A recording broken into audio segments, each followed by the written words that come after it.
శుక్లాంబరధరం విష్ణుం శశివర్ణం చతుర్భుజం ప్రసన్నవదనం ధ్యాయేత్ సర్వవిఘ్నోపశాంతయే అగజానన పద్మార్కం గజానన మహార్నిశం అనేకదంతం భక్తానాం ఏకదంతోపాస్మహే. ఓం గం గణపతయే నమః. ఓం శ్రీమాత్రే నమః. ఓం శ్రీ గురుభ్యో నమః. మా ఆది ఆస్థాలను చూస్తున్నటువంటి మీ అందరికీ, అలాగే ఫారిన్ కంట్రీస్లో ఉంటూ నాకు ఫోన్ చేస్తున్నటువంటి మీ అందరికీ కూడా పేరు పేరున నా హృదయపూర్వక నమస్కారాలు. ఇప్పుడు మనం 1 మే 2025 నుంచి 31 మే 2025 అంటే ఈ మే నెల మొత్తం కూడా ఎలా ఉండబోతున్నాయి ప్లానెటరీ పొజిషన్స్ 12 రాసుల వాళ్ళకి తెలుసుకుందామండి. అత్యంత అద్భుతమైన మాసం వైశాఖ మాసం మే నెలలో వచ్చింది. అంతేకాకుండా 3 గ్రహాలు కూడా ఈ నెలలో మారబోతున్నాయి, చెప్పుకుందామండి. దానికంటే ముందర మీరు మా ఆస్ట్రాలజీ తరఫున మీరు ఏమైనా జాతకాలు చూపించుకోదలుచుకుంటే మీ date of birth, time of birth, place of birth కావాలండి.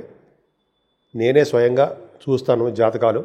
అలాగే అంతేకాకుండా మ్యాచింగ్స్ అంటే వధూవరుల యొక్క జాతకాలు, అంతేకాకుండా ఒడుగు ముహూర్తాలు, పెళ్లి ముహూర్తాలు చాలా ఉంటాయి కదండి, మంచి మంచి ముహూర్తాలు, గృహప్రవేశ ముహూర్తాలు, ఇవన్నీ కూడా నేనే పెడుతుంటాను.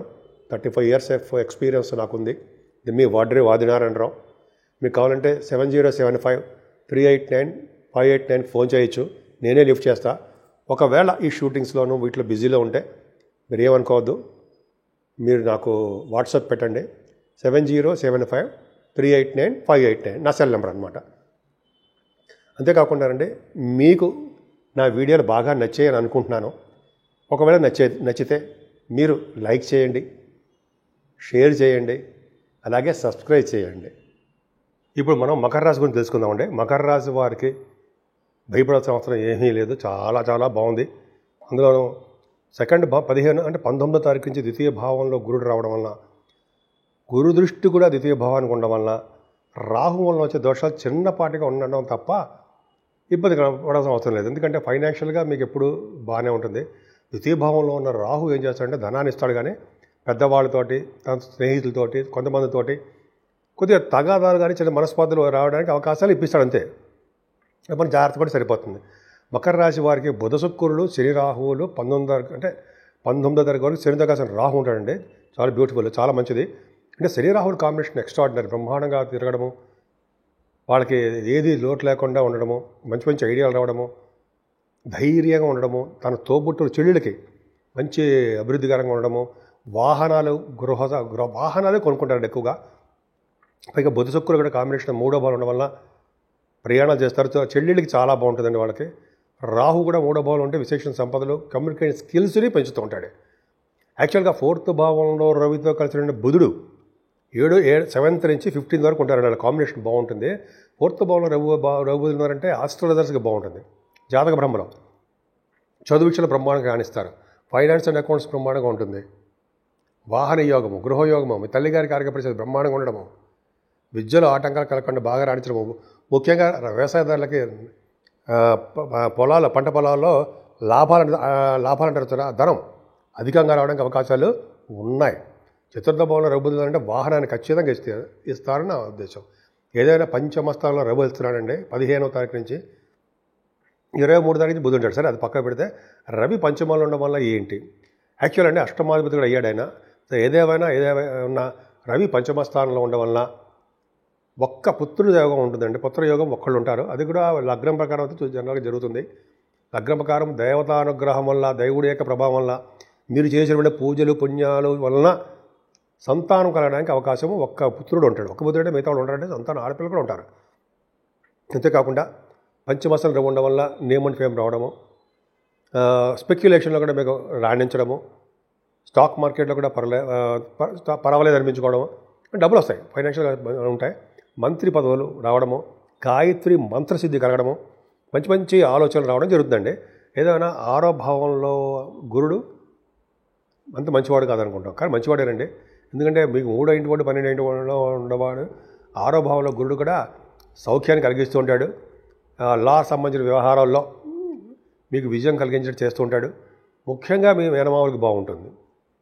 మీకు శత్రువుల వలన ఇబ్బంది కలగడం ఉంటుందండి. మీకు ఆరోగ్య సంపదలు బాగుంటాయి, మహాభాగ్యంగా ఉంటుంది ఆరోగ్యం.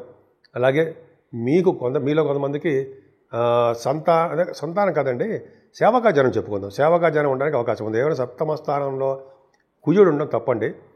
సప్తమ స్థానంలో కుజుడు అంత అద్భుతమైన ఫలితాలు ఇవ్వడు, ఎందుకంటే నీచ స్థితిలో ఉన్నాడు కాబట్టి అంత అద్భుతమైన ఫలితాలు ఇవ్వడండి. భార్యాభర్తల విషయంలో చిన్న చిన్న ఇబ్బంది కలిగించడానికి అవకాశం ఉంది. ఏదైనా 6వ భావంలో గురుడు, అష్టమ స్థానంలో కేతువు, మకర రాశి వాళ్ళకి చెప్పుకోదగ్గ అంశం మాత్రం ఏం కాదు. అంటే అద్భుతమైన ఫలితాలు వారిద్దరు కూడా ఎవరు గురుడు పర్లేదు, అష్టమ స్థానంలో కేతువు మాత్రం అసలు ఇప్పుడు కాలసర్పదోషంలో పైగా ఉన్నారు ఈ నెలలో. అంటే మీ హెల్త్ ప్రాబ్లమ్స్ జాగ్రత్తగా చూసుకోవాల్సిందే.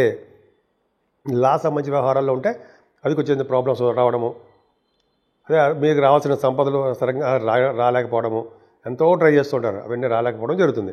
ఏదేమైనా భాగ్యస్థానాన్ని కూడా చేడు దృష్టి ఉందండి.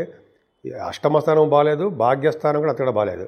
అంటే మీరు విదేశాలు వెళ్ళాలనుకున్నా, చదువుకోవాలనుకున్నా, లేకపోతే విదేశాలు వెళ్ళి చదువుకోవాలనుకున్నా అంత ఈజీగా ఏమని కాదు, చాలా కష్టపడాలి, లేట్ అయిపోతుంటుంది. అంటే బహుశా మీకు అనుకున్న యూనివర్సిటీస్లో రాలేకపోవచ్చు సీటు. అందుకని చెప్పి ఈ కాంబినేషన్ వల్ల కేతు ప్రభావం ఉందండి. మీకు కొద్దిగా జాగ్రత్తగా ఉండండి. కేతు ప్రభావం మారిపోతుంది అనుకోండి 19వ తారీఖు నుంచి. కానీ శని భాగ్యస్థానం చూడడం అంత గొప్ప విశేషం ఏం కాదు, తండ్రి గారికి కూడా అంత బాగా ఏం రాణించదు.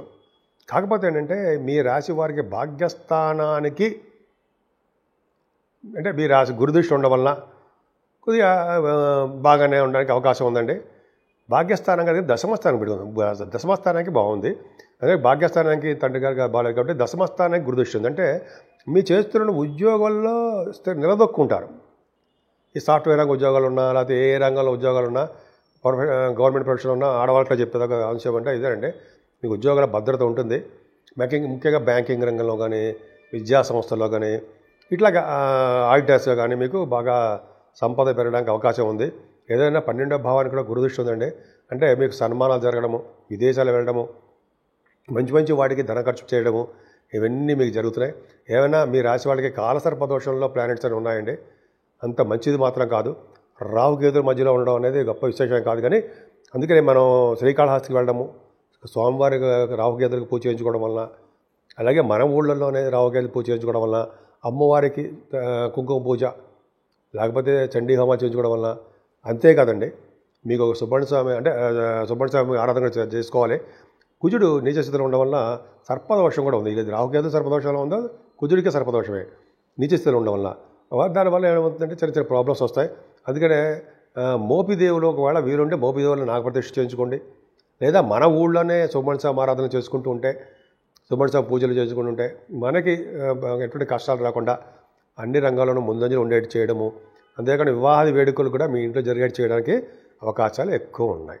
ఇప్పుడు మనం రెమెడీస్ గురించి తెలుసుకుందామండి. 12 రాశుల వాళ్ళు మేషరాశి నుంచి మీనరాశి వారు కూడా ఈ 12 రాశుల వారు ఎలా పూజించాలి, ఏం చేస్తే బాగుంటుంది అంటే మాత్రము చెప్పచ్చు, ఇప్పుడు చెప్పుకోవచ్చండి. ముఖ్యంగా ముందర ఈ నెల దీన్ని వైశాఖ మాసం అంటామండి. చైత్రం తర్వాత వచ్చే మాసం వైశాఖ మాసము. ఇది విష్ణుమూర్తికి చాలా ఇష్టమైన మాసం అనమాట అండి. విష్ణువుని పూజించాలి.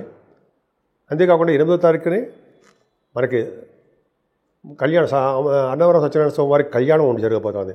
ఆ స్వామిని విష్ణుమూర్తిని పూజించడం 8వ తారీఖుని. అలాగే 12వ తారీఖు ఉండే పౌర్ణమి, ఈ పౌర్ణమి పూట చేసే దానాలు, వాటి యొక్క ఫలితాలు, వాళ్ళ మహిమలు అంతా ఇంతా కావు. ఈ చైత్రమాసం మొత్తం దానాలు చాలా ఇంపార్టెంట్. 12వ తారీఖు మరింత ఇంపార్టెంట్ ఉంటుందండి. ఏం దానాలు చేయాలి? ఈ నెలలో ముఖ్యంగా చేయాల్సింది జలదానం. అంటే మంచినీళ్ళు, చల్లటి మంచినీళ్ళు దానం చేయడం, చలివేంద్రాలు పెట్టడం, మజ్జిగ ప్యాకెట్లు దానం చేయడం, ఇది మోస్ట్ ఇంపార్టెంట్ అండి. మజ్జిగ అంటే జనరల్గా మనం జలదానం చేస్తాం. తర్వాత గొడుగుల వల్ల ఫలితం చాలా అద్భుతంగా ఉంటుందండి. గొడుగు దానం చేయడం వేదశాస్త్ర పండితులకి, కొంతమంది బ్రాహ్మణులకి, ఎవరికి ఇష్టమైన వాళ్ళకి గొడుగుల దానం. చెప్పులు మర్చిపోకూడదండి. విసిరికరలు అదొకటి, వస్త్రాలు, ఇవన్నీ ఏంటంటే కంపల్సరీగా ఏ చేస్తే చాలా మంచిదండి. అదొక అద్భుతమైన ఫలితాలు మనకి చాలా మనకి వచ్చి తీరుతాయి. అంతేకాకుండా మనం ఈ నెల మొత్తం కూడా ఈ దానాలు చేసుకోవడం 12వ తారీఖుని, అలాగే 15వ తారీఖుని మనకి గురుడు మారుతాడు కదండి. ఈ నెలలో చాలా అద్భుతాలు ఉన్నాయండి. రాహుకేతులు మారడము, గురుడు 15వ తారీఖు మారడం వల్ల సరస్వతి నది పుష్కరాలు వస్తున్నాయి కదా. ఆ సరస్వతి నది పుష్కరాల్లో స్నానం చేయడం వల్ల మరింత ఫలితాలు బ్రహ్మాండం కలుగుతాయి కదా. ఇంకోటి తెలుసా అండి, శాస్త్రం కొంత నేను చదివిన చోట ఏంటంటే, మనం అదే ఈ వీటి నదీ స్నానాలు వెళ్ళి స్నానాలు చేసేసిన తర్వాత అక్కడ పట్టు పిండేసుకోకూడదు, మనం కట్టుకునే బట్ట. అలా ఒడ్డు వరకు వచ్చిన తర్వాత ఆ నీళ్లు కారనివ్వాలట. ఎందుకు? ఆ నీళ్ళనే దేవతలో తనకి ఎవరో ఉండండి వాళ్ళు స్వీకరిస్తారట. అది ఒక కదా పితృదేవతలు అన్నారు, అది వాళ్ళు. అందుకని నాకు గురువుగారు వాళ్ళు చెప్పడం నేను విన్నాను. అందుకని మనం నదీస్థానం చేసి వచ్చిన తర్వాత గబాగబా పిండేసుకోకుండా బయటకు వచ్చిన తర్వాత అప్పుడు వాటిని పిండుకుంటే మంచిది, తడి బట్టలని. అదొకటండి. అదొకటి చాలా పవర్ఫుల్. నదీ స్నానం, పుష్కర నదీ స్నానం, పైగా సరస్వతి నదీ స్నానం అంటే జ్ఞానాలకి మారిపోయి రావడే కదండి. జ్ఞాన సంపద సరస్వతి దేవ పుష్కరాలలో స్నానం చేయడం అత్యంత యోగకరం, అదృష్టం కూడా. ఇంకా లాస్ట్లో హనుమత్ జయంతి అండి. హనుమంతుని పూజించడం వాళ్ళు ఎప్పటికీ కూడా చెడిపోరు. హనుమంతుని పూజించడం వల్ల సకల దేవతలు పూజించినట్టే అంటాం కదండి. హనుమంతుడు ఆంజనేయ స్వామిని పూజించడం వల్ల మనకి శనీశ్వరుడు వల్ల వచ్చే దోషాలు పరిహారం అవుతాయని చెప్పి అంటలా పెద్దలు. సో ఈ విధంగా ఆంజనేయ స్వామిని పూజించడము, ఆయనకి ఆ రోజు అప్పాలు, ఇంకా అది కూడా ఒక ఎపిసోడ్ చేసుకుందామండి. అప్పాలు నైవేద్యం పెట్టడము, తమలపాకులు నైవేద్యం పెట్టడము, 11 ప్రదక్షిణాలు చేయడము, ఆయన దగ్గర దీపారాధన చేయడము, ఇవన్నీ ఆయన యొక్క ఆశీస్సులు తీసుకోవడం వలన మనకి ఎటువంటి గ్రహాల వల్ల వచ్చే దోషాలన్నీ కూడా పరిహారం అవుతాయండి. అంతేకాకుండా ఈ నెల మొత్తం కూడా రాహుకేతుల మధ్యలో ఉండిపోవడము గ్రహాలన్నీ, అందుకని అమ్మవారిని పూజ చేసుకోవడం వల్ల. అలాగే కుజుడు సుబ్రహ్మణ్య స్వామి ఆరాధన మర్చిపోకుండా చేయాలంటాయి. సుబ్రహ్మణ్య స్వామిని పూజించిన వాళ్ళు అసలు ఎక్కడికో తీసుకెళ్ళి కూర్చోబెడతాడు. ఎటువంటి దోషాలు ఎక్కడ కాపాడుతాడండి ఆయన. అద్భుతం ఫలితం ఉంటాయి. సో ఈ విధంగా 12 రాసుల వాళ్ళకి చెప్పదగ్గ సూచన ఏంటంటే, మనకి ఏ దేవుడు ఇష్టమైతే ఆ దేవుడిని పూజించడం వలన సకల శుభాలు, సకల సౌఖ్యాలు కలగడం కాకుండా మనకి సంపూర్ణ ఆరోగ్యప్రదంగా, ఆనందదాయకంగా, సంతృప్తిగా మనం ఎప్పుడూ ఉంటామని, మీరందరూ ఆయుర ఆరోగ్యాలతో ఉంటారని నేను మనస్ఫూర్తిగా కోరుకుంటున్నాను.